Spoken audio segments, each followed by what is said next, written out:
লাংসে পুজ হলে একটা অসুখ হয়, লাং অ্যাবসেস, যেটা ফোড়া হয়েছে। লাংস আবার ফোড়া হয় নাকি? হয় অনেক সময়। প্রতি 1 লাখে হয়তো 0.7% সামথিং একটা ডাটা আছে। কাদের হয় এগুলো? যারা ই সিগারেট কনজিউম করে, যারা ভ্যাপিং করে, আদার্স সর্ট অফ ভ্যাপিং করে, ফরেন বডি অ্যাসপিরেশন, কখনো কখনো নিউমোনিয়া, সিম্পল নিউমোনিয়া, টিউবারকুলোসিস এখানেও হতে পারে। সো এনভায়রনমেন্টাল পলিউশন বেশি যেখানে একটা প্লেসে থাকে ওখানেও হতে পারে। আনঅ্যাটেন্ডেড ইনফেকশন দীর্ঘমেয়াদীতে হলে এখানে পুষ জমে গিয়েছে, এটা রিয়ারলি হতে পারে।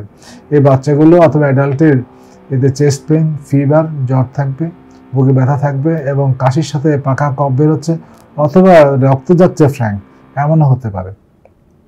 সো একটা নিউমোনিয়া যদি ভালো না হয় ওষুধ দিয়ে, তাহলে ওই জিনিসটা চিন্তা করতে হবে এবং এই জন্য হয়তো বা একটুখানি একটু অন্য পরীক্ষাও লাগতে পারে। সিটি স্ক্যান, আল্ট্রাসাউন্ড এই জাতীয়গুলো একটু করতে হতে পারে। ইভেন পারকিউটিনিয়াস যে সিটি গাইডেড যে অ্যাসপিরেশন, এটাও হয়তো একটু লাগতে পারে।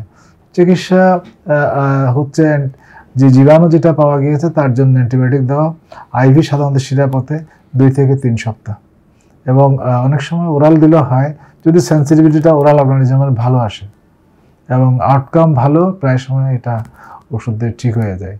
কিন্তু দীর্ঘমেয়াদী কিংবা দেরি কেসগুলোতে আপনার একটুখানি অপুষ্টি, ক্যাকেক্সিয়া, গ্রোথ ফেলিউর, রেসপিরেটরি ফেলিউর অনেক সময় হতে পারে।